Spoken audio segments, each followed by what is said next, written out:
فضیل بن ایاز کہتے ہیں اگر آپ رات کا قیام اور دن میں روزہ نہیں رکھ سکتے تو جان لیں کہ آپ یقیناً محروم اور محدود رکھے گئے ہیں اور اپنے گناہوں کے ہاتھوں جکڑے ہوئے. یعنی جو روزے نہیں رکھتا نفلی روزے تو گویا اس کو توفیق ہی نہیں. تو آج ہم بات کریں گے شوال کے روزوں کی بطور خاص اور نفلی روزوں کی بطور عام. رمضان کے روزے تو ہم پر فرض ہیں، لیکن بات ہے نفلی روزوں کی جو شوال میں ہی رکھنے شروع کر دیے جاتے ہیں. نفلی روزہ وہ ہوتا ہے جو فرض سے زائد ہوتا ہے، فرض کے علاوہ ہوتا ہے. فرض کی قضا نہیں ہوتی نفل، اس میں نفل کی نیت نہیں ساتھ شامل کرتے. وہ روزہ جو خالصتاً اپنی خوشی سے رکھا گیا، دل کی خوشی سے، کسی مجبوری سے نہیں، کسی کے کہنے پر نہیں، کسی کے پریشرائز کرنے پر نہیں، اپنے دل کی محبت اور اپنے دل کی خوشی سے. اور اس لیے بھی نہیں کہ بس روزہ رکھنا ہے، سارے لوگ رکھ رہے ہیں، اگر میں نہیں رکھوں گی تو لوگ کہیں گے تم نے شوال کے روزے نہیں رکھے اور مجھے سب کو بتانا تو ہے کہ میں بھی رکھ رہی ہوں. یا یہ کہ مجھے روزہ رکھنا بہت پسند ہے، اس سے صحت اچھی ہو جاتی، اس کے بہت سے طبی فائدے ہیں. اس لیے بھی نہیں، صرف اللہ کی رضا کے لیے خلوص نیت کے ساتھ. کیونکہ اگر آپ ایسا کریں گے تو یہ روزہ آپ کو اللہ کا قرب عطا کرے گا، اللہ تعالیٰ کی رضا حاصل کر سکیں گے، اللہ تعالیٰ کی محبت حاصل کر سکیں گے. یہ آپ کے لیے تزکیہ نفس اور خواہشات سے جنگ کرنے کا ذریعہ بھی ہے، اپنی خواہشات کو کنٹرول کرنے کا ذریعہ. یہ وہ آتا نا قرآن مجید میں وَنَهَا النَّفْسَ عَنِ الْهَوَىٰ فَإِنَّ الْجَنَّةَ هِيَ الْمَأْوَىٰ. جس نے اپنے نفس کو خواہش سے روک لیا تو جنت اس کا ٹھکانہ ہو. تو روزے میں انسان اپنی خواہشات کو کنٹرول کرتا ہے اور اس کے ساتھ ساتھ پھر وسیع اجر بھی ملتا ہے اللہ تعالیٰ سے. روزہ جہنم کی آگ سے 70 برس دور کرنے والا عمل ہے. صحیح مسلم کی روایت میں آتا ہے، ابو سعید خدری سے روایت ہے کہ رسول اللہ صلی اللہ علیہ وسلم نے فرمایا جو بندہ بھی اللہ تعالیٰ کے راستے میں ایک دن روزہ رکھتا ہے، ایک دن، اللہ تعالیٰ اس دن کی وجہ سے اس کے چہرے کو 70 برس کی مسافت تک آگ سے دور کر دیتا ہے. یعنی اتنا دور جہنم سے ہو جاتا ہے انسان جب ایک دن بھی اللہ کی خاطر روزہ رکھتا ہے. اور جہنم کی گہرائی بھی 70 سال کی مسافت کے برابر ہے. ابو ہریرہ کہتے ہیں کہ قسم ہے اس ذات کی جس کے ہاتھ میں ابو ہریرہ کی جان ہے، بے شک جہنم کی گہرائی 70 سال کی مسافت کے برابر ہے. یعنی جہنم کے اندر اگر کوئی چیز پھینکی جائے تو تہ تک پہنچنے میں اس چیز کو کتنے سال لگتے؟ 70 سال لگتے. اتنی گہری یا ڈونگی ہے جہنم، اندر ہے. کیسا اندھیرا ہوگا پھر. جن لوگوں نے بیسمنٹس میں رہنے کا کوئی ایکسپیرینس کیا ہو تو آپ کو معلوم ہوگا کیسی گھبراہٹ ہوتی. کبھی آپ کو زمین کے اندر اترنا پڑے کسی بھی جگہ، چاہے پارکنگ کے لیے، چاہے ویسے رہنے کے لیے، یا کسی پروگرام میں بھی کچھ ہالز ہوتے ہیں نا وہ بیسمنٹ میں ہوتے ہیں تو ان کی فیلنگ کچھ اور ہوتی، حالانکہ وہ صرف ایک فلور نیچے ہوتے ہیں یا 2 فلور نیچے ہوتے ہیں. تو جہنم تو اتنی گہری ہے، اتنی گہری کہ 70 سال تک بندہ گرتا ہی جائے، گرتا ہی جائے، گرتا ہی. امیجن کر سکتے ہیں وہ کتنی گہری ہے پھر. تو اس جہنم سے بچانے والی کون سی چیز ہے؟ روزہ. نبی صلی اللہ علیہ وسلم نے فرمایا جس شخص نے اللہ کی راہ میں ایک دن روزہ رکھا تو اللہ تعالیٰ اس کے اور آپ کے درمیان ایسی خندق بنا دیتا ہے جتنا کہ زمین اور آسمان کے درمیان فاصلہ ہے. یعنی اتنا دور ہو جاتا ہے انسان جہنم سے. اسی طرح ایک اور حدیث میں آتا ہے رسول اللہ صلی اللہ علیہ وسلم نے فرمایا روزہ ڈھال ہے اور یہ مومن کے قلعوں میں سے ایک قلعہ ہے. قلعے میں انسان کیوں جاتا ہے، کب جاتا ہے؟ دشمن سے بچنے کے لیے. تو ہمارا سب سے بڑا دشمن کون؟ شیطان. اور اس کے بعد خود ہمارا اپنا نفس، ان النفس لامارۃ بالسوء. تو جب انسان روزہ رکھتا ہے تو بہت سی برائیوں سے بچتا ہے اور کیا کہتا ہے کہ میں روزے سے ہوں، اور پھر روزے کی وجہ سے وہ ایک قلعے میں محفوظ ہو جاتا ہے. یعنی گناہوں سے بھی محفوظ ہو جاتا ہے، شیطان کے حربوں سے محفوظ ہو جاتا ہے. پھر روزے کو ایک ڈھال بھی کہا گیا ہے. الصیام جنۃ کجنۃ احدکم من القتال. رسول اللہ صلی اللہ علیہ وسلم نے فرمایا روزہ ڈھال ہے، یعنی آگ سے بچانے والی چیز ہے جس طرح لڑائی میں تم میں سے کسی کی ڈھال ہوتی ہے. ایک اور روایت میں آتا ہے مسند احمد کی، رسول اللہ صلی اللہ علیہ وسلم نے فرمایا جو شخص اللہ کی راہ میں اپنی زائد چیز خرچ کر دے، یعنی جو ضرورت سے زائد ہے، اس کا ثواب 700 گنا ہوگا. جو اپنی ذات اور اپنے اہل خانہ پر خرچ کرے یا کسی بیمار کی عیادت کرے یا کسی تکلیف دہ چیز کو راستے سے ہٹا دے تو ہر نیکی کا بدلہ اس جیسی 10 نیکیاں ہوں گی. اور روزہ ڈھال ہے بشرطے کہ انسان اسے پھاڑ نہ دے. پھاڑتا کیسے؟ گناہ کر کے، غلط کام کر کے. نفلی عبادات تو بہت سی ہیں لیکن روزے جیسا کوئی عمل نہیں. حدیث میں آتا ہے ابو امامہ کہتے ہیں میں رسول اللہ صلی اللہ علیہ وسلم کے پاس حاضر ہوا اور میں نے عرض کیا مجھے ایسی چیز کا حکم دیجئے جو میں آپ سے حاصل کر لوں. آپ نے فرمایا روزہ رکھا کرو کیونکہ اس جیسی کوئی چیز نہیں. یعنی ایسی نیکی ہے کہ کوئی اور چیز اس کا مقابلہ نہیں کر سکتی۔ اور ابو امامہ ہی کی ایک روایت اور میں جو تفصیل سے آتی ہے، ابو امامہ کہتے ہیں کہ رسول اللہ صلی اللہ علیہ وسلم نے ایک لشکر ترتیب دیا تو میں آپ کی خدمت میں حاضر ہوا اور عرض کیا، یا رسول اللہ صلی اللہ علیہ وسلم، میرے حق میں اللہ سے شہادت کی دعا کر دیجئے۔ آپ نے فرمایا، اے اللہ انہیں سلامت رکھ اور انہیں مال غنیمت عطا فرما۔ چنانچہ ہم مال غنیمت کے ساتھ صحیح سالم واپس آئے۔ پھر رسول اللہ صلی اللہ علیہ وسلم نے ایک اور لشکر ترتیب دیا۔ پھر میں آپ کے پاس آیا اور عرض کیا، یا رسول اللہ صلی اللہ علیہ وسلم، میرے حق میں اللہ سے شہادت کی دعا کر دیجئے۔ آپ نے فرمایا، اے اللہ انہیں سلامت رکھ اور مال غنیمت کے ساتھ لوٹا۔ پھر تیسری مرتبہ جب لشکر ترتیب دیا تو میں نے عرض کیا، یا رسول اللہ، میں اس سے پہلے بھی 2 مرتبہ آپ کے پاس آ چکا ہوں۔ میں نے آپ سے یہ سوال کیا تھا کہ آپ اللہ سے میرے حق میں شہادت کی دعا کر دیجئے، لیکن آپ نے اللہ عز و جل سے سلامتی اور غنیمت کی دعا کی اور ہم مال غنیمت لے کر صحیح سالم واپس آ گئے۔ لہٰذا یا رسول اللہ، اب تو میرے لیے شہادت کی دعا کر دیں۔ لیکن آپ نے فرمایا، اے اللہ انہیں سلامت رکھ اور انہیں مال غنیمت عطا کر۔ کہتے ہیں ہم مال غنیمت لے کر صحیح سالم واپس آ گئے۔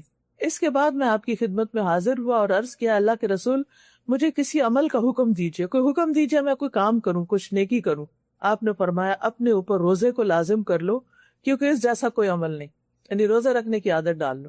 تو ظاہر ہے کہ رمضان تو 1 مہینے میں ہی گزر جاتا ہے، پھر سال کے 11 مہینے تو ہم خوب چھٹی کرتے، پھر اگلے رمضان میں روزے رکھتے ہیں۔ لیکن آپ نے دیکھا ہوگا کہ رمضان کے روزے رکھ کر ایسی عادت ہوتی ہے کہ دل نہیں چاہتا رمضان ختم ہو، کیونکہ ہمارے اوقات، ہمارا ٹائم ٹیبل، ہمارا کھانے پینے کا سسٹم، ہمارا فزیکل ڈائجسٹو سسٹم وہ بھی اتنا ریگولر ہو چکا ہوتا ہے کہ ہم سکون میں آئے ہوئے ہوتے ہیں۔ تو اس لیے کتنا احسان ہے ہم پر ہمارے دین کا کہ ہمیں رمضان کے بعد پھر مزید روزے رکھنے کی ترغیب دی گئی۔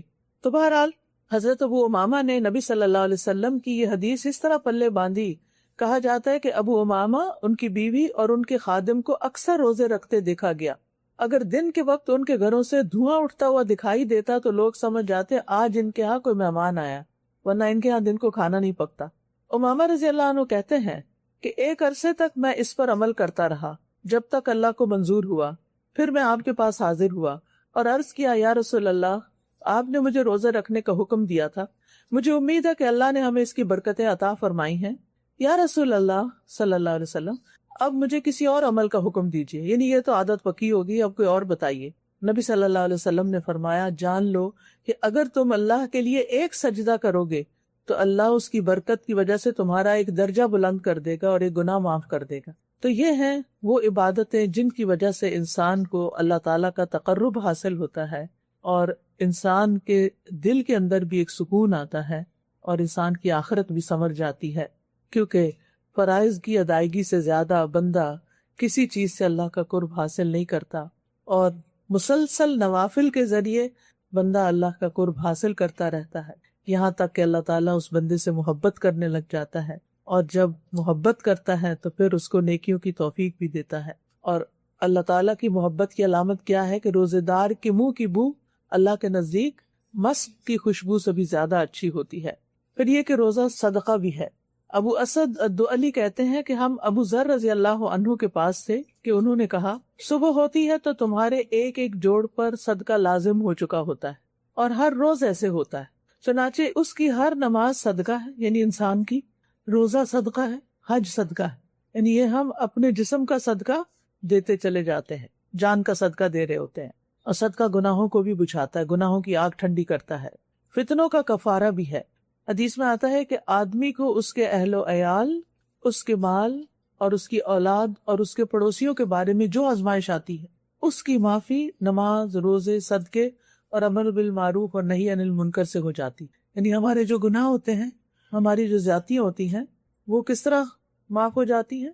ان نیکیوں کی وجہ سے۔ ان الحسنات یذہبن السیئات۔ اسی طرح روزہ جو ہے وہ دعاؤں کی قبولیت کا ذریعہ ہے۔ رسول اللہ صلی اللہ علیہ وسلم نے فرمایا، 3 آدمیوں کی دعا رد نہیں کی جاتی، ان میں سے ایک روزے دار کی، یہاں تک کہ وہ اس کو افطار کر لے۔ اور روزے دار کے لیے 2 خوشیاں بھی ہیں، کون کون سی؟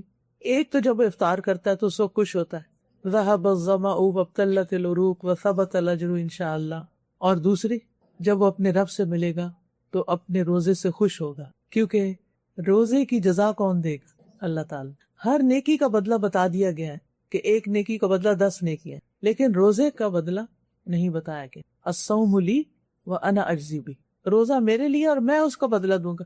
وہ سرپرائز ہے. تو قیامت کے دن جب انسان اپنے روزے کا بدلہ دیکھے گا تو وہ خوش ہو جائے گا. اس سے بڑھ کر اور کیا چاہیے. اور پھر اگر کوئی شخص روزے کی حالت میں فوت ہو جائے، نبی صلی اللہ علیہ وسلم نے فرمایا جو شخص اللہ کی رضا کے لیے ایک دن روزہ رکھے اور اسی پر اس کا اختتام ہو جائے، یعنی روزے کی حالت میں ہی رخصت ہو جائے، تو وہ جنت میں داخل ہوگا، دخل الجنہ. پھر اسی طرح قبر میں روزہ مومن کی حفاظت کرتا ہے.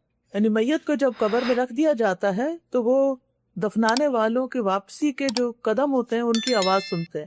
اگر وہ مومن ہوتا ہے تو نماز اس کے سرانے ہو جاتی ہے، روزہ اس کی دائیں طرف ہوتا ہے، زکوٰۃ بائیں طرف ہو جاتی ہے، اور دیگر نیک کام، صدقہ خیرات اور لوگوں سے اچھائی یہ اس کے پاؤں کی طرف آ جاتے ہیں.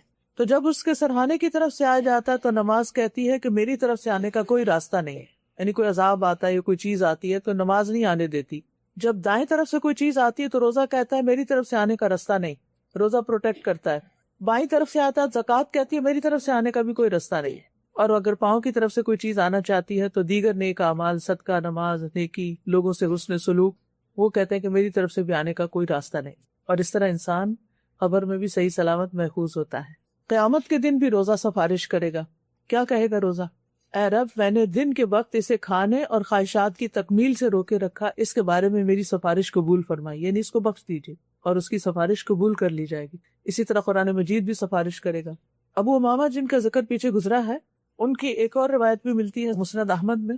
وہ کہتے ہیں ایک مرتبہ میں آپ کی خدمت میں حاضر ہوا اور عرض کیا مجھے کسی عمل کا حکم دیجیے جو مجھے جنت میں داخل کرا دے. آپ نے فرمایا اپنے اوپر روزے کو لازم کر لو کیونکہ روزے جیسا کوئی عمل نہیں. پھر میں دوبارہ آپ کی خدمت میں حاضر ہوا تو آپ نے فرمایا روزے کو ہی اپنے اوپر لازم کر لو، یعنی بار بار اسی کی تاکید کی. اور روزے داروں کے لیے جنت میں ایک مخصوص دروازہ ہوگا خاص، کیا نام ہے اس کا؟ ریان. اور جب آخری روزہ دار داخل ہو جائے گا تو اس دروازے کو بند کر دیا جائے گا. اور روزہ رکھنے والوں کے لیے جنت میں خوبصورت بالا خانے بھی ہیں. حدیث میں آتا ہے جنت میں ایک بالا خانہ، وہ اوپر کا مقام ایسا بھی ہے جس کا ظاہر اس کے باطن سے اور باطن ظاہر سے نظر آتا ہے، جیسے گلاس کے ونڈوز ہوتے ہیں. یہ اللہ نے اس شخص کے لیے تیار کیا ہے جو لوگوں کو کھانا کھلائے، نرمی سے بات کرے اور مسلسل روزے رکھے، اور اس وقت نماز پڑھے جب لوگ سو رہے ہیں. تو ان چیزوں کا ہمیں اہتمام کرنا چاہیے. صحابہ جو تھے وہ میدان جنگ میں بھی روزہ رکھ لیتے تھے. عبداللہ بن رواحہ جو تھے جب ان کی شہادت ہوئی تو وہ روزے سے تھے. غزوہ موتا کے موقع پر زید بن حارثہ اور جعفر طیار جب شہادت پا چکے تو عبداللہ بن رواحہ کو فوج کا امیر مقرر کیا گیا. اس کی تاکید نبی صلی اللہ علیہ وسلم نے خود کی تھی. وہ روزے سے تھے، سورج غروب ہونے کے قریب تھا. سوچا افطار کر لوں تاکہ جسم میں کچھ طاقت آ جائے، پھر میدان جنگ میں اتروں گا. گوشت کا ایک ٹکڑا ان کے سامنے لایا گیا. انہوں نے روزہ افطار ہونے کے بعد گوشت کھانا چاہا لیکن مزہ نہ آیا. اور مزہ کیسے آتا؟ شہادت انہیں پکار رہی تھی. انہوں نے گوشت ایک طرف رکھ دیا، تلوار نیام سے نکالی، نیام کو توڑ ڈالا اور دشمن کی صفوں میں گھس گئے، شہادت پائی. پھر اسی طرح یہ کہ صحابہ سخت گرمی میں بھی روزے رکھتے تھے. ہم کہتے ہیں نا کہ جب سردی کا موسم ہوگا، ٹھنڈے روزے ہوں گے پھر رکھ لیں گے، لیکن صحابہ گرمی میں بھی رکھتے تھے. سیدنا ابو درداء کہتے ہیں سخت گرمی والے دن روزہ رکھو قیامت کے دن کی گرمی سے بچنے کے لیے. رات کے اندھیرے میں 2 رکعت نماز پڑھا کرو قبر کے اندھیرے میں روشنی کرنے کے لیے، کیونکہ یہ تو آگے پیش آنا ہی ہے نا، تو اس کی تیاری انہی عبادات کے ذریعے ہوگی. اور صحابہ خواہش رکھا کرتے تھے کہ انہیں گرمیوں کے روزے نصیب ہوں. ہم تو کیلنڈر دیکھتے رہتے ہیں کہ اچھا جلدی سے رکھ لو شوال کے پیچھے، کیونکہ 2 ہفتے بعد رکھے تو اور لمبا ہو جائے گا روزہ. عامر بن قیس رضی اللہ عنہ بصرہ سے شام کے علاقے میں آئے، سیریا میں. وہاں حضرت امیر معاویہ جو تھے وہ خلیفہ تھے، شام ان کا دارالخلافہ تھا. تو انہوں نے عامر بن قیس صحابی تھے رضی اللہ عنہ، ان سے پوچھا کہ کوئی آپ کی ضرورت ہو، کوئی حاجت ہو تو بتائیں. اور بار بار کہا تو ہر بار وہ کہتے کہ میری کوئی ضرورت نہیں ہے. جب انہوں نے بہت اصرار کیا حضرت معاویہ نے تو کہنے لگے میری حاجت یہ ہے کہ مجھ پر بصرہ کی گرمی لوٹا دو تاکہ روزہ مجھ پر سخت ہو جائے، کیونکہ تمہارے شہر میں روزہ بہت ہلکا ہے. یعنی روزے کا ایک مزہ بھی چکھوں. کیا ان کی تمنائیں تھی، کیا خواہشات تھی. اور ہم کیا سوچتے کہ اگر ہمارے پاس چوائس ہو تو جب گرمیاں یہاں ہوں اور آسٹریلیا میں سردیاں ہوتی ہیں، چلو بچے وہاں رہتے ہیں، وہاں چلے جاتے ہیں، روزے اچھے گزر جائیں گے. ہم ہمیشہ رخصتیں اور سہولتیں ڈھونڈتے رہتے ہیں. حضرت عائشہ رضی اللہ تعالیٰ عنہا بھی سخت گرمی میں نفلی روزہ رکھ لیتی تھی. حضرت عبداللہ بن عمر نفل روزہ رکھتے، بعض اوقات گرمی کی شدت کی وجہ سے بے ہوش ہو جاتے تھے لیکن روزہ افطار نہیں کرتے تھے. وہ کیوں گرمیوں کے روزے رکھتے تھے؟ کیونکہ وہ روزہ جتاتا ہے، محسوس کراتا ہے پیاس لگتی ہے. آج کل کے روزے تو بہت اچھے تھے، آسان تھے، پتہ ہی نہیں چلا روزے گزر گئے، ایک دن بھی پیاس نہیں لگی، یا لگی تھوڑی بہت لگی، مشکل نہیں ہوئی۔ تو وہ اپنے نفس کو محسوس کرانا چاہتے تھے، اور یعنی انسان ان چیزوں سے اپنے نفس کو توڑتا ہے، نفس قابو میں آتا ہے، نفس کنٹرول ہوتا ہے۔ اور صرف یہ نہیں کہ بڑے بڑے صحابہ ہی روزے رکھتے تھے، عوام بھی رکھتے تھے۔ عبداللہ بن عمر اپنے ساتھیوں کے ساتھ ایک سفر پر نکلے تو راستے میں ان کے لیے دسترخوان بچھایا گیا، پاس سے ایک چرواہا گزرا، سیدنا عبداللہ بن عمر نے اسے بلایا تاکہ وہ بھی ان کے ساتھ کھانے میں شریک ہو جائے۔ چرواہے نے کہا میرا روزہ ہے۔ سیدنا ابن عمر نے تعجب سے کہا اتنی سخت گرمی میں اور ان دشوار گزار گھاٹیوں میں، یعنی تم ان پتھروں کے اوپر بکریوں کے پیچھے بھاگ رہے ہو اور روزہ رکھ کے؟ اس نے کہا میں ان گزرنے والے دنوں میں جلدی کر رہا ہوں، زندگی گزرتی جا رہی ہے اور میں نیکی کمانے میں جلدی کر رہا ہوں کہ مجھے زیادہ نیکی مل جائے تھوڑے وقت میں۔ حضرت عبداللہ بن عمر اس پر بڑے حیران ہوئے، کہنے لگے کیا تم اپنی ایک بکری ہمیں فروخت کر دو گے جس کا گوشت ہم تمہیں بھی کھلائیں گے اور تم اپنا روزہ افطار کر لو؟ یعنی نفلی روزہ کھولنے کی اجازت ہے، ہم بکری ذبح کریں گے، کھانا پکائیں گے، تمہیں بھی کھلائیں گے، تو تمہارے لیے آسانی ہو جائے گی اور ہم تمہیں بکری کی قیمت بھی دے دیں گے۔ چرواہا کہنے لگا یہ بکریاں میرے مالک کی ہیں، میری نہیں، یعنی میں نہیں بیچ سکتا، یہ امانت ہے۔ عبداللہ بن عمر نے اس کا امتحان لینے کے لیے کہا، ٹیسٹ کرنے کے لیے، تم اپنے مالک سے کہہ دینا کہ اس بکری کو بھیڑیا کھا گیا، یعنی یہ نہیں کہ جھوٹ سکھا رہے تھے بلکہ ٹیسٹ کر رہے تھے کہ کیا کہتا ہے۔ یہ سن کے چرواہا چل دیا، جواب نہیں دیا، اور اپنی انگلی آسمان کی طرف اٹھا کر کہنے لگا تو اللہ کہاں ہے؟ یعنی مالک کو تو دھوکہ دے دوں گا، اللہ کو تو نہیں دے سکتا۔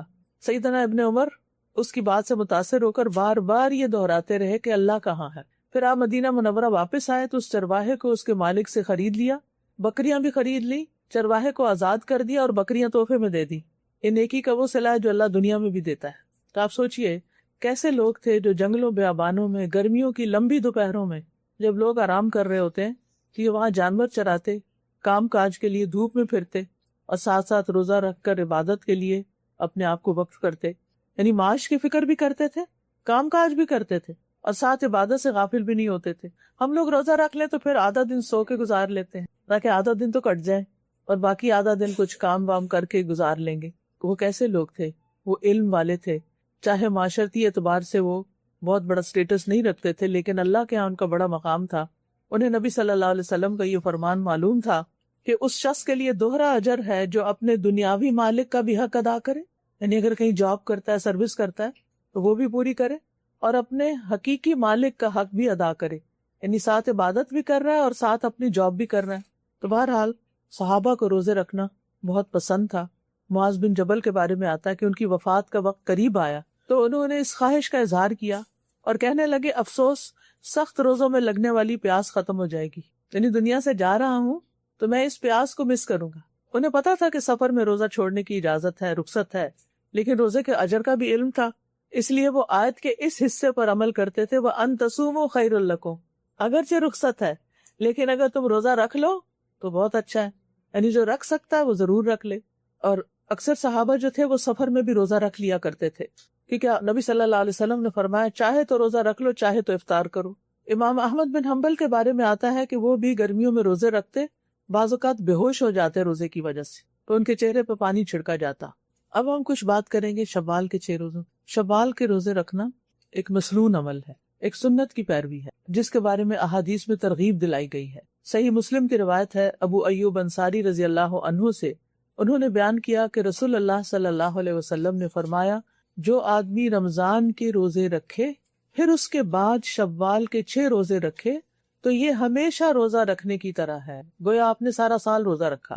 من صام رمضان ثم اتبعہ 6 من شوال، یہ سارے سال کے روزے کیسے ہو گئے؟ کیونکہ من جاء بالحسنۃ فلہ عشر امثالھا، جو ایک نیکی لائے گا اس کے لیے اس جیسی 10 نیکیاں، یعنی پورے رمضان کے روزے اجر میں 10 مہینوں کے روزوں کے برابر ہیں۔ ایک مہینہ برابر ہے کس کے؟ 10 کے۔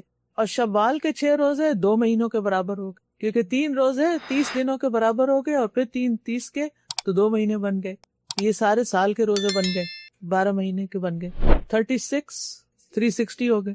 تو ہجری کیلنڈر میں تو 360 ڈیز ہی ہوتے ہیں نا۔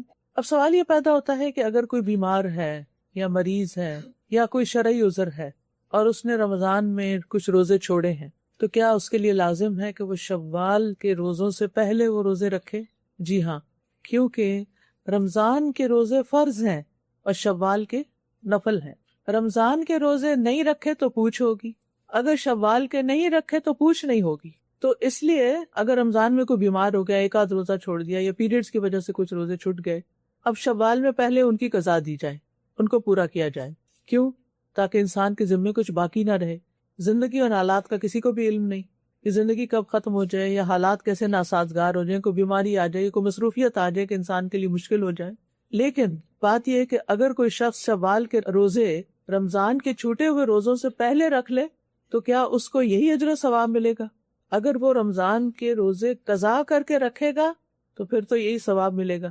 اور بعض علماء کہتے ہیں کہ اگر اس نے قضا نہیں رکھے اور ویسے رکھ لیے تو وہ خاص فضیلت حاصل نہیں ہوگی۔ بعض کہتے ہیں ہو جائے گی، کیونکہ اس کی نیت ہے کہ وہ اپنے قضا روزے بھی رکھے۔ تو احتیاط اسی میں ہے کہ پہلے چھوٹے ہوئے روزے رکھ لیے جائیں اور اس کے بعد قضا روزے رکھے۔ اب یہ جو نفلی روزے ہوتے ہیں ان کے کچھ خاص مسائل بھی ہوتے ہیں جو فرضی روزوں سے مختلف ہوتے ہیں۔ نمبر ایک یہ ہے کہ فرض روزے کی طرح سنت یا نفل روزے کے لیے رات سے ہی نیت کرنا ضروری نہیں۔ فرض روزے میں تو ہم رات کو ہی نیت کر لیتے ہیں نا کہ صبح اٹھنا ہے، روزہ رکھنا ہے۔ اگر فجر کے بعد دن کے کسی بھی حصے میں روزہ رکھنے کا ارادہ ہو جائے اور فجر کے بعد سے کچھ کھایا پیا نہیں تو روزہ رکھنا جائز ہے۔ مثلاً آپ نے آدھا دن کچھ نہیں کھایا، آپ مثلاً صبح نماز پڑھ کے پانی بھی نہیں پیا، کچھ بھی نہیں کھایا، سو گئے، ظہر کے وقت اٹھے تو آپ کہتے ہیں آدھا دن تو گزر ہی گیا ہے، اب میں روزہ ہی رکھ لوں، تو آپ رکھ سکتے ہیں، ٹھیک ہے۔ باقی آدھے دن کا آپ کچھ نہیں کھائیں اور آپ کا روزہ ہو جائے گا، یہ فرق ہے۔ لیکن رمضان کے روزے میں یہ نہیں کر سکتے، اس میں روزہ رکھنے سے پہلے ہی نیت کرنی ہوگی روزہ رکھنے کی۔ امام بخاری نے اس مسئلے پہ ایک باب بھی باندھا ہے، باب اذا نوى بالنہار صوما، کہ اگر کوئی شخص دن کے وقت روزے کی نیت کرے تو کیا روزہ ہوگا یا نہیں۔ اور اس سلسلے میں صحابہ کے کچھ آثار کی طرف بھی اشارہ کیا ہے، جن میں حضرت حذیفہ کا اثر بھی ہے کہ جس میں اس بات کا ذکر ہے کہ ایک دفعہ یعنی حضرت حذیفہ نے ظہر کے بعد نفلی روزے کی نیت کی، تو ایسا کیا جا سکتا ہے۔ اسی طرح نفلی روزہ پورا کیے بغیر افطار کر لینے سے کوئی گناہ نہیں ہوتا۔ مثلاً آپ نے روزہ رکھا کہ آپ کی کسی دوست نے آپ کو بلایا، جب آپ اس کے گھر جاتے ہیں تو وہ اصرار کرتی ہے کہ کچھ کھا لیں، آپ کہتے ہیں میرا روزہ ہے، وہ پھر اصرار کرتی ہے کوئی نہیں نفلی روزہ کھا لو، اور آپ کھا لیتے ہیں تو کوئی حرج نہیں، کوئی گناہ نہیں، یعنی یہ روزہ توڑنے میں نہیں آئے گا، اس کو روزہ توڑنا شمار نہیں کیا جائے گا، یعنی اس پر نہ کوئی گناہ لازم ہوگا نہ اس کی قضا دینی لازم ہے، چاہے کسی شرعی عذر کے ساتھ افطار کیا جائے یا بغیر شرعی عذر کے۔ اسی طرح اگر آپ نے مثلا روزہ رکھا اور آپ کو سر درد شدید ہو گئی اور آپ چاہتے ہیں کہ دوا لے لیں تو روزہ کھول سکتے ہیں۔ صحیح مسلم میں حضرت عائشہ سے روایت ہے، ایک دن رسول اللہ صلی اللہ علیہ وسلم نے مجھ سے فرمایا، اے عائشہ کیا تمہارے پاس کھانے کی کوئی چیز ہے؟ تو میں نے عرض کیا، اللہ کے رسول ہمارے پاس کوئی چیز نہیں۔ آپ نے فرمایا تو پھر میں روزے سے ہوں۔ اس کے بعد رسول اللہ صلی اللہ علیہ وسلم باہر تشریف لے گئے تو ہمارے پاس ہدیہ بھیجا گیا۔ جب رسول اللہ صلی اللہ علیہ وسلم واپس تشریف لائے، میں نے عرض کیا، اے اللہ کے رسول ہمیں ہدیہ دیا گیا ہے اور میں نے آپ کے لیے بھی کچھ محفوظ کر کے رکھا ہے، سنبھال کے رکھا ہے۔ آپ نے فرمایا وہ کیا ہے؟ تو میں نے عرض کیا وہ حیث ہے۔ حیث کہتے ہیں کھجور، گھی اور پنیر سے بنا ہوا کھانا، حلوہ ہی ہوا ایک طرح سے۔ آپ نے فرمایا اسے لائیے، تو میں اسے لے آئی تو آپ نے اسے کھا لیا۔ پھر آپ نے فرمایا میں نے تو روزے کی حالت میں صبح کی تھی، یعنی روزہ رکھا ہوا تھا لیکن جب یہ کھانا آیا تو میں نے روزہ کھول کے کھا لیا۔ تو نفلی روزہ رکھنا ایسا ہی ہے جیسے کوئی شخص اپنے مال سے صدقہ نکالتا ہے، چاہے تو دے دے چاہے تو روک لے اور نہ دے۔ کئی دفعہ ایسا ہوا ہوگا آپ کے ساتھ بھی کہ آپ نے سوچا ہوگا کہ میں نا فلاں کو اتنے پیسے دوں یا فلاں جگہ اتنا خرچ کروں، پھر جب وہ وقت آیا وہ جگہ آئی خرچ کرنے کی تو آپ نے کہا نہیں اتنا نہیں، اتنا کم کر دیا، تو کیا آپ پر کوئی گناہ ہوگا؟ نہیں، گناہ نہیں ہوگا۔ اسی طرح روزہ رکھا ہے آپ نے، کیونکہ روزہ دل کی خوشی سے رکھنا، اور اگر آپ نہیں رکھنا چاہتے نہ رکھیں، گناہ نہیں ہوگا، لیکن اگر رکھیں تو آپ کے حق میں بہت اچھا ہے۔ اور جہاں تک شوال کے مہینے کا تعلق ہے تو شوال ایک بڑا ہی خوبصورت مہینہ ہے جو رمضان کے فوراً بعد آتا ہے، جس میں اکثر لوگوں کی شادیاں بھی ہوتی ہیں۔ پھر اسی طرح حج کے مہینوں کی ابتدا بھی شوال سے ہو جاتی ہے، حاجی تیاری شروع کر دیتے ہیں، فلائٹ شروع ہو جاتی ہیں، اور شوال میں سب کا رجحان حج کی طرف ہو جاتا ہے۔ اگر کسی کا اعتکاف رہ گیا ہو تو اس کی قضا بھی ہو جاتی ہے اس مہینے میں، یعنی کوئی رمضان میں اعتکاف کرنے والا تھا نہیں کر پایا تو شوال میں کر لے۔ یاد رکھیے شوال کے روزے سنت ہیں یا مستحب کہہ لیں، واجب نہیں، اور ان کی فضیلت بہت زیادہ ہے، اجر بہت بڑا ہے، کیونکہ اگر یہ 6 روزے رکھ لیے جائیں رمضان کے بعد تو مکمل سال کے روزوں کا ثواب ملتا ہے۔ پھر اسی طرح شوال کے روزے رمضان کے روزوں میں کمی بیشی کا عوض بھی ہے. کیا مطلب اس بات کا؟ اگر رمضان کے روزوں میں آپ سے کوئی کوتاہی ہو گئی، روزہ رکھ کے آپ کے منہ سے کوئی ایسی بات نکلی، تو ایک طرح سے کفارہ بھی ہے ان کا. حدیث میں آتا ہے قیامت کے روز بندے سے سب سے پہلے اس کی نماز کا محاسبہ ہوگا. اگر وہ ٹھیک رہی تو کامیاب ہو گیا اور نجات پا گیا، اور اگر وہ خراب نکلی تو وہ ناکام اور نامراد رہا. اور اگر اس کی فرض نمازوں میں کوئی کمی ہوگی تو رب عز و جل فرشتوں سے فرمائے گا، دیکھو میرے اس بندے کے پاس کوئی نفل نماز ہے. چنانچہ فرض نماز کی کمی کی تلافی اس کی نفل سے کر دی جائے گی. پھر اسی انداز سے سارے اعمال کا محاسبہ ہوگا کہ رمضان کے روزے میں اگر کوئی کمی بیشی ہو گئی تو وہ یعنی شوال کے روزوں سے پوری کر دی جائے گی. پھر یہ قضا جلدی ادا کرنے کا مہینہ بھی ہے. جو شخص یہ چاہتا ہے کہ وہ شوال کے روزوں سے پورا فائدہ اٹھائے، وہ کیا کرے گا کہ اس سے پہلے میں جلدی سے اپنی قضا پوری کر لوں. تو اس طرح قضا بھی ٹائم پر ہو جائے گی، ورنہ تو سارا سال لڑکتی رہتی. اچھا ابھی رکھتے ہیں. اور جتنے ہم رمضان سے دور ہو جاتے ہیں اتنا ہی روزہ رکھنا ہمیں انتہائی مشکل کام نظر آتا ہے. تو جو رمضان کے بعد شوال کے روزے رکھتا ہے وہ اس اجر کو پا لیتا ہے جو ان کے ساتھ وابستہ ہے. لیکن یہ یاد رکھیے کہ قضا روزہ اور شوال کا روزہ اکٹھا نہیں کیا جا سکتا کہ مثلا آج میں نے روزہ رکھا اور میں کہوں یہ میرا قضا بھی اور آج شوال کا بھی ہے. یہ نہیں ہو سکتا. یہ روزے اکٹھے بھی رکھ سکتے ہیں آپ کنزیکٹیولی 6 پورے عید کے اگلے دن سے لے کے 6 دن تک، اور آپ سارے مہینے پر سپریڈ بھی کر سکتے ہیں. سوموار جمعرات کو بھی رکھ سکتے ہیں یا پھر ایام 20 میں رکھ سکتے ہیں، لیکن شوال کے اندر ہی پورے کرنے ہوں گے. یعنی قضا اور شوال اکٹھا نہیں کر سکتے، لیکن ایک ہی نیت میں ایام 20 کے روزے، سوموار اور جمعرات کے روزے اور شوال کے 6 روزے جمع کیے جا سکتے ہیں. یعنی نفلی روزے آپس میں جمع کیے جا سکتے ہیں کہ آپ نے سب کی نیت کر لی. آج سوموار ہے مثلا تو میں سوموار کا روزہ بھی رکھ رہی ہوں اور شوال کا روزہ بھی رکھ رہی ہوں، اور اتفاق سے آج ایام 20 بھی ہے تو 3 نیتیں اکٹھی ہو گئی. ایسا کیا جا سکتا ہے، لیکن فرض اور نفل اکٹھے نہیں ہو سکتے. جیسے آپ فرض نماز پڑھتے ہو یہ نہیں کہہ سکتے میں 4 فرض پڑھی اور 4 سنتیں بھی میری بیچ میں ہی ہیں، یہ نہیں ہو سکتا. اچھا شوال کے روزہ رکھتے ہوئے ہفتے کے دن روزہ رکھنے کی رخصت ہے.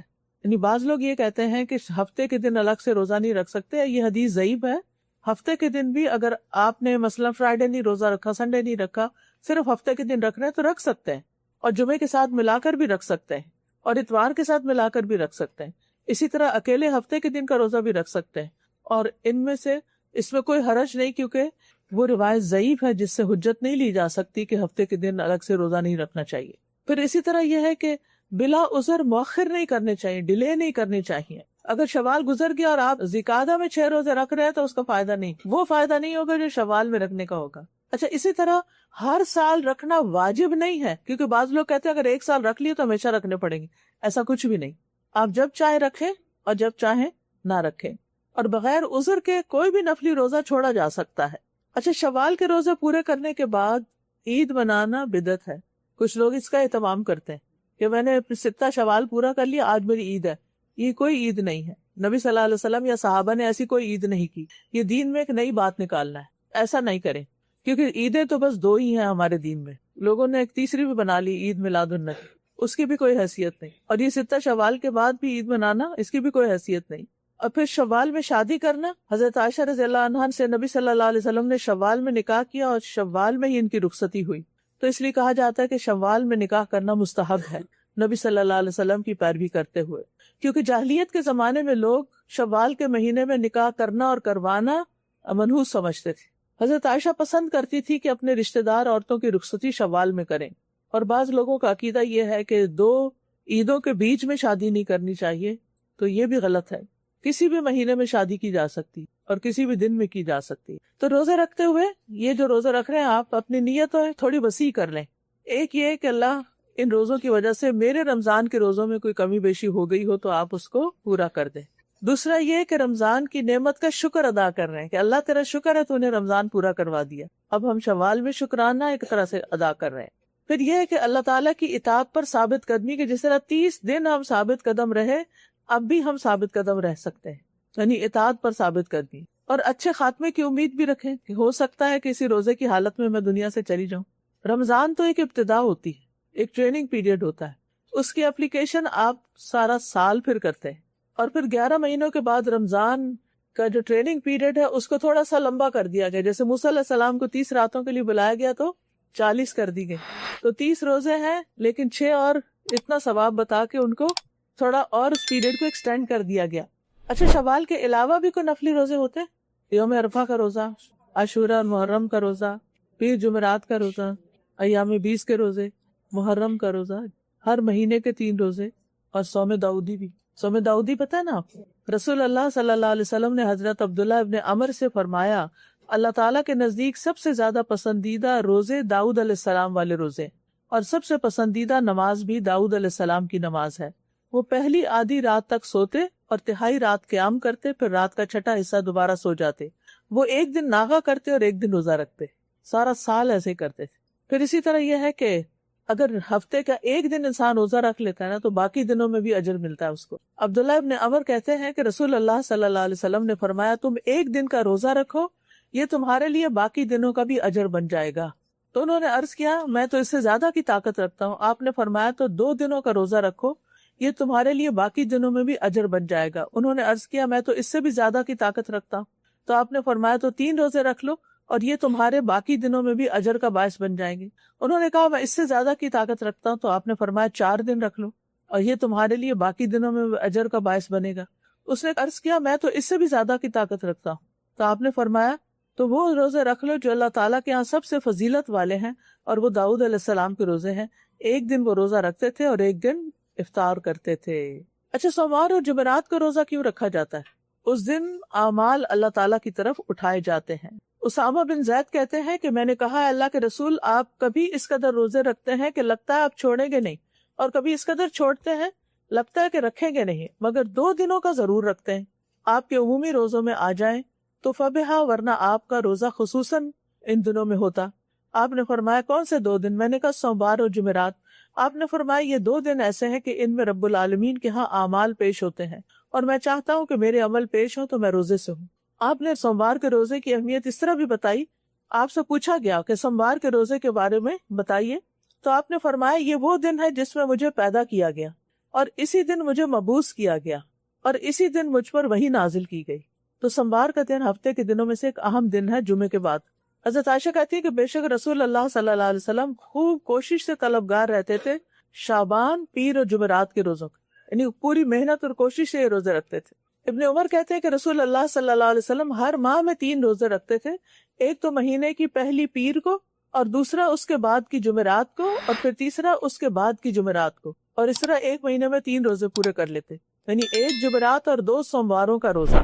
ایک تو نا ایام 20 کے 3 روزے، اور ایام 20 کے علاوہ اگر آپ ان 3 دنوں میں پیریڈ سے ہیں یا نہیں رکھ سکتے اکٹھے تو آپ اس ترتیب سے بھی رکھ سکتے ہیں، یعنی ایک دن سوموار کا، اگلے ہفتے جمعرات کا، اور پھر دوبارہ سوموار کا. اور اسی طرح قمری مہینے کی 13ویں، 14ویں اور 15ویں رات کو چاند زیادہ چمکتا ہے تو ان کو پھر ایام 20 کہا جاتا ہے، اس میں بھی روزہ رکھا جا سکتا ہے. نبی صلی اللہ علیہ وسلم نے فرمایا ہر مہینے 3 روزے اور ایک رمضان کے بعد دوسرے رمضان کے روزے رکھنا ساری عمر کے روزوں کے برابر ہے. یعنی اگر کسی کو یہ نصیب ہو جائے کہ ہر رمضان کے روزے رکھے اور پھر ہر مہینے 3 روزے رکھے، گویا اس نے پوری زندگی روزوں میں گزاری، باب الریان سے داخلہ ہو جائے. پھر اسی طرح یہ ہے کہ افضل تو ہے سوموار اور جمعرات کا روزہ رکھنا، لیکن اگر کسی اور دن کا بھی رکھ لے تو بھی ٹھیک ہے. اس کی پرواہ نہیں کرتے تھے کہ کون سے دن کا روزہ ہے. ابو عثمان نہدی کہتے ہیں کہ میں ایک مرتبہ 7 دن تک ابو ہریرہ کے ہاں مہمان رہا. انہوں نے اپنی بیوی اور خادم کے ساتھ رات کو 3 حصوں میں تقسیم کر رکھا تھا. پہلے ایک آدمی نماز پڑھتا، پھر دوسرے کو جگا دیتا، وہ نماز پڑھتا، پھر وہ سو جاتا اور تیسرے کو جگا دیتا. یعنی ساری رات گھر میں عبادت ہوتی رہتی تھی، ایک اٹھتا پھر دوسرا اٹھتا پھر تیسرا اٹھتا، باری باری سو بھی لیتے اور باری باری عبادت بھی کرتے. میں نے پوچھا اے ابو ہریرہ آپ روزہ کس ترتیب سے رکھتے ہیں؟ فرمایا میں تو مہینے کے آغاز میں ہی 3 روزے رکھ لیتا ہوں، شروع میں ہی، اور اگر کوئی مجبوری پیش آئے تو آخر میں بھی رکھ لیتا ہوں. اور ابو ہریرہ نے کہا کہ ایک مرتبہ رسول اللہ صلی اللہ علیہ وسلم نے اپنے صحابہ کے درمیان کچھ کھجوریں تقسیم فرمائیں. مجھے 7 کھجوریں ملی، جن میں سے ایک ردی کھجور بھی تھی. میرے نزدیک وہ ان میں سب سے زیادہ عمدہ تھی کہ اسے سختی سے مجھے چبانا پڑ رہا تھا. یعنی صحابہ کی پازیٹیوٹی دیکھیں، ہر چیز میں مثبت پہلو نکال لیتے ہیں. ٹھیک ہے یہ بہت نرم نہیں، سخت ہے اور دیر تک مجھے کھانے کا موقع مل جاتا ہے، جیسے چوارے ہوتے ہیں نا. اور پھر یہ کہ ایک حدیث میں بھی آتا ہے کہ ہر مہینے میں 3 دن کا روزہ بہترین روزہ ہے. اور ایک اور روایت کے مطابق سینہ کے کینے کو دور کرنے کا سبب ہے۔ رسول اللہ صلی اللہ علیہ وسلم نے فرمایا صبر کے مہینے کے روزے یعنی رمضان کے اور ہر مہینے 3 روزے رکھنا سینے کے کینے کو دور کر دیتا ہے، تزکیہ کا باعث ہے۔ ابو ذر کہتے ہیں میں نے رسول اللہ صلی اللہ علیہ وسلم کو فرماتے ہوئے سنا صبر کے مہینے کے روزے اور ہر مہینے کے 3 روزے رکھنا ایسے ہی ہے جیسے ہمیشہ روزہ رکھنا، اس سے سینے کا کینہ دور ہو جاتا ہے۔ میں نے پوچھا کہ سینے کے کینے سے کیا مراد ہے؟ فرمایا شیطانی گندگی، دل میں جو وسوسے آتے ہیں، بے چینی ہوتی ہے، اضطراب ہوتا ہے، ڈپریشن ہوتا ہے، اس کا علاج بھی ہے یہ روزے، اور یہ 3 روزے ایام بیز میں رکھے تو افضل ہے۔ عبداللہ رضی اللہ عنہ کہتے ہیں کہ رسول اللہ صلی اللہ علیہ وسلم ہر مہینے کے درمیان میں پوری چاندنی راتوں والے 3 دن روزے رکھتے تھے، اور عاشورہ کا روزہ 9 اور 10 محرم کا روزہ ہے۔ اس کا کیا فائدہ ہے؟ اس کے بارے میں آپ نے فرمایا یہ روزہ گزرے ہوئے 1 سال کے گناہوں کا کفارہ بن جاتا ہے، اور محرم کے روزے پورا مہینہ روزے رکھنا۔ رسول اللہ صلی اللہ علیہ وسلم نے فرمایا رمضان کے روزوں کے بعد سب سے زیادہ فضیلت والے روزے اللہ کے مہینے محرم کے ہیں، اور فرض نماز کے بعد سب سے زیادہ فضیلت والی نماز رات کی نماز ہے۔ پھر عرفہ کا روزہ، جب آپ سے عرفہ کے روزے کے بارے میں پوچھا گیا تو آپ نے فرمایا گزرے ہوئے 1 سال اور آنے والے 1 سال کے گناہوں کا کفارہ بن جاتا ہے۔ پھر اسی طرح شعبان کے روزے، آپ نے فرمایا، حضرت اسامہ کہتے ہیں میں نے عرض کیا اللہ کے رسول میں نے آپ کو کسی مہینے میں اتنے روزے رکھتے نہیں دیکھا جتنے آپ شعبان میں رکھتے ہیں۔ آپ نے فرمایا یہ وہ مہینہ ہے کہ لوگ اس سے غفلت کر جاتے ہیں، یہ رجب اور رمضان کے درمیان ہے، اور یہ وہ مہینہ ہے کہ اس میں رب العالمین کے ہاں انسانوں کے اعمال پیش کیے جاتے ہیں، تو میں چاہتا ہوں کہ میرے اعمال پیش ہوں تو میں روزے سوں۔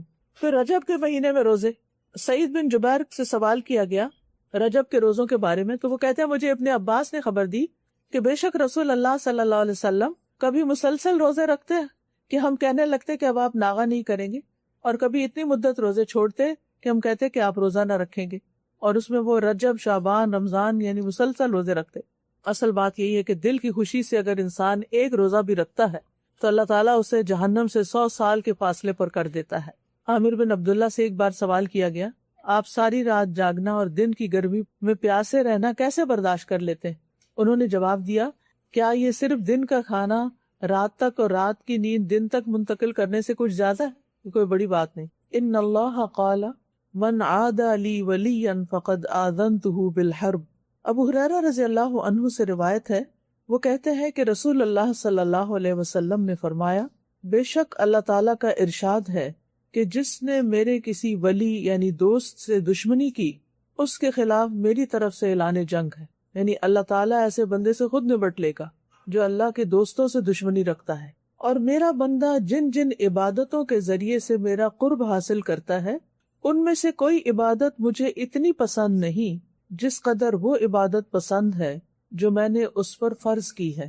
یعنی اللہ تعالیٰ کی سب سے زیادہ پسندیدہ عبادتیں کون سی ہیں؟ جو اللہ تعالیٰ نے ہم پر فرض کی ہیں، مثلا فرض نماز، فرض روزے، فرض حج، فرض زکوٰۃ، ان کا درجہ کہیں زیادہ ہے۔ عام طور پر ہم نفل کی طرف زیادہ راغب ہوتے ہیں کہ اس کا ثواب ہوگا بہت، کوئی شک نہیں اس میں ہوتا ہے، لیکن فرائض کی اپنی ویلیو، فرائض جو ہیں وہ انسان کو اللہ سبحانہ تعالیٰ کے قریب کرتے ہیں۔ حدیث دوبارہ پڑھتی ہوں، اور میرا بندہ جن جن عبادتوں کے ذریعے سے میرا قرب حاصل کرتا ہے ان میں سے کوئی عبادت مجھے اتنی پسند نہیں جس قدر وہ عبادت پسند ہے جو میں نے اس پر فرض کی ہے۔ تو ہمیں سب سے پہلے توجہ دینی چاہیے اپنے فرائض پورے کرنے کی طرف، اس کے بعد نوافل کی طرف بھی آنا چاہیے۔ کیوں؟ فرمایا کہ میرا بندہ نوافل کے ذریعے سے مجھ سے اتنا قریب ہو جاتا ہے کہ میں اس سے محبت کرنے لگ جاتا ہوں، نوافل کے ذریعے میں اس سے محبت کرنے لگ جاتا ہوں۔ تو گویا اگر ہم فرض نماز کے بعد نفل نماز ادا کرتے ہیں تو اس سے ہمیں کیا حاصل ہوگا؟ اللہ تعالیٰ اس بندے سے محبت کرنے لگتے ہیں۔ کیا آپ پسند کرتے ہیں کہ اللہ تعالیٰ آپ سے محبت کرے؟ تو پھر نفلی عبادات کا اہتمام کیجیے، صرف فرض نماز پڑھ کے مت اٹھ جائیے، سنت کا، نفل کا اہتمام کیجیے۔ صرف رمضان کے روزے رکھ کے فارغ نہ ہو جائیے، بلکہ رمضان کے بعد شوال اور شوال کے بعد بھی نفلی روزوں کا اہتمام کیجیے۔ صرف زکوٰۃ دے کر فارغ نہ ہو جائیے، بلکہ صدقہ خیرات کو اپنی زندگی کا ایک حصہ بنا لیجیے۔ یہ سب چیزیں اللہ کا قرب حاصل کرنے کا ذریعہ۔ صرف حج کر کے فارغ نہ ہو جائیے کہ میں نے اپنا فریضہ ادا کر دیا، بلکہ عمرے پر عمرے کا بھی اہتمام کیجیے۔ یہ ساری عبادات، یعنی نفلی عبادات جو ہیں یہ آپ کو اللہ تعالیٰ کا قرب عطا کریں گی، اللہ تعالیٰ کی محبت عطا کریں گی۔ پھر اللہ تعالیٰ فرماتے ہیں اس حدیث قدسی میں، جب میں اس سے محبت کرنے لگ جاتا ہوں تو میں اس کا کان بن جاتا ہوں جس سے وہ سنتا ہے، اس کی آنکھ بن جاتا ہوں جس سے وہ دیکھتا ہے، اس کا ہاتھ بن جاتا ہوں جس سے وہ پکڑتا ہے، اور اس کا پاؤں بن جاتا ہوں جس سے وہ چلتا ہے۔ اگر وہ مجھ سے مانگے تو میں اسے دیتا ہوں، اگر وہ مجھ سے پناہ کا طالب ہو تو میں اس کو پناہ دیتا ہوں۔ یعنی اس کے کان، آنکھ، ہاتھ، پاؤں سب اللہ کی اطاعت میں لگ جاتے ہیں، اللہ سبحانہ تعالیٰ کی نافرمانی کے کام چھوڑ کر اللہ تعالیٰ کی فرمانبرداری کے کاموں میں لگ جاتے ہیں۔ ان اعضاء سے اللہ تعالیٰ نیکیاں کرنے کی توفیق دیتا ہے اور پھر اس شخص کی دعائیں قبول ہونے لگتی۔ اگر وہ مجھ سے مانگے تو میں اسے دیتا ہوں، اور اگر وہ مجھ سے پناہ کا طالب ہو، یعنی کسی شر سے بچنے کے لیے اللہ کی پناہ لینا چاہتا ہو، تو اللہ تعالیٰ اس کو پناہ بھی دیتے ہیں۔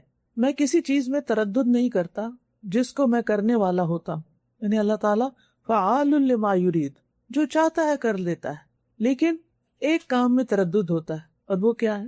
جو مجھے مومن کی جان نکالتے وقت ہوتا ہے۔ وہ موت کو بوجہ تکلیف پسند نہیں کرتا، اور مجھے بھی اسے تکلیف دینا اچھا نہیں لگتا۔ تو بہرحال اگر آپ فرض عبادات کے ساتھ ساتھ نفلی عبادت کا اہتمام کرتے ہیں تو اس سے آپ اللہ تعالیٰ کے قریب ہوتے ہیں، اللہ تعالیٰ کی محبت پاتے ہیں، دعائیں قبول ہوتی ہیں، تکلیفوں اور شر سے پناہ ملتی ہے، اور انشاءاللہ موت بھی آسان ہو جائے گی۔ فضیل بن ایاز کہتے ہیں اگر آپ رات کا قیام اور دن میں روزہ نہیں رکھ سکتے تو جان لیں کہ آپ یقیناً محروم اور محدود رکھے گئے ہیں اور اپنے گناہوں کے ہاتھوں جکڑے ہوئے۔ یعنی جو روزے نہیں رکھتا نفلی روزے، تو گویا اس کو توفیق ہی نہیں، گناہوں کا کوئی وبال ہے اس پر۔ اللہ تعالیٰ سے دعا ہے کہ اللہ تعالیٰ ہمیں روزہ رکھنے کی توفیق عطا فرمائیں۔ وآخر دعوانا ان الحمد للہ رب العالمین۔ سبحانک اللہم وبحمدک، اشہد ان لا الہ الا انت، استغفرک واتوب الیک۔ السلام علیکم ورحمۃ اللہ۔